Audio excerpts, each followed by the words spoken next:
Bonjour Madeleine. Bonjour Caroline. Alors, vous épaulez des femmes depuis des années, depuis 40 ans dans cette boutique. À peu près, oui. Vous ne faites pas que vendre des habits. Non. Ça, c'est merveilleux. Ça, c'est extraordinaire. Il y a déjà une ambiance particulière ici. Quand on arrive chez vous, on est dans la couleur, on est dans la joie, dans la bonne humeur. Oui. Comment on arrive à partager comme ça tant de choses avec des femmes depuis tant d'années? Comment on arrive? En étant soi-même. Vous avez la sensation d'aider certaines personnes aussi? Tout à fait. C'est vrai. Tout à fait. Aider, j'attends, il n'y a pas de prétention. Mais je veux dire, oui, tout à fait. Elles me le disent. Je capte immédiatement, je sais ce qu'il leur faut.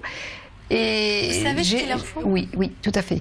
Et des fois, elles n'osent pas. Je leur dis, si, ça, vous devriez essayer. Elles essayent, elles en reviennent pas. Vous les transformez? Je les transforme. Elles se découvrent autrement dans le miroir. Elles ont pas pensé une seule. C'est ça ma petite force. Parce que je suis vraiment avec elles à ce moment-là. Je veux dire entièrement. C'est comme un diagnostic. Elles m'aident. Je les aide, on s'aide, on s'entraide. Elles s'étonnent elles-mêmes de pouvoir parler, de pouvoir s'épancher, voilà. Elles se confient à vous? Elles se confient à moi. Et j'arrive à trouver les mots presque justes pour elles, les mots qu'il faut à ce moment-là. Elles sortent de chez moi requinquées, toutes guérettes, parce que quand elles rentrent, elles ont... soit c'est pour une festivité, soit c'est pour quelque chose de précis, soit parce qu'elles vont mal. Beaucoup de souffrance humaine. Et ça, je le comprends parce que... Voilà, je le comprends parce que j'ai vécu aussi pas mal de souffrance. Et donc, je capte, je ressens les gens. Et elles se redécouvrent. Elles se redécouvrent dans le miroir. Elles se voyaient plus comme ça. Parce que justement, l'entourage est dur, pas facile. Oui. Ce qu'elles vivent dans la journée, ce qu'elles vivent au quotidien, c'est pas facile. Comment elle a changé, la femme? Maintenant, j'ai que des femmes, des businessmen, des businesswomen, des femmes actives. Mais sinon, en plus, ce qui a changé, c'est qu'elles n'ont plus le temps. Elles n'ont pas le temps. Alors, vous avez eu une belle enfance, c'est ce que vous disiez.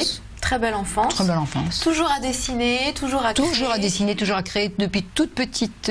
Vous êtes une créatrice? Oui. Alors, une styliste à la base? Oui. Même si aujourd'hui vous ne vendez pas vos créations. Voilà. Mais vous êtes une styliste et surtout une peintre. Et surtout une peintre. J'ai sur les genoux Guidée par la peinture, ça c'est le livre que vous avez édité c'est le catalogue de vos œuvres. Oui. On peut dire ça. Voilà, c'est ça. Et alors il n'y a pas de noir, hein, c'est ce qu'on disait. Non. Il n'y a que de la couleur. Il n'y a que de la couleur. Vous avez trouvé dans la peinture un moyen d'expression. Tout à fait. C'est paraît banal de dire ça, mais c'est vraiment valable dans votre cas. Voilà, absolument. J'ai que voilà, je peux m'exprimer qu'en peinture. Alors on voit pas la souffrance dans ces peintures? Pas du tout. Parce qu'elles sont très gaies. C'est justement, c'est colorées. par la peinture que j'ai pu interpréter un petit peu, j'ai pu voir que j'étais quelqu'un de gai, quelqu'un de joyeux, et donc c'est ça qui m'a permis de naître. Ah, vous ne le saviez pas? Non. J'étais trop triste, j'étais mélancolique. Alors, quelles souffrances vous ont traversé?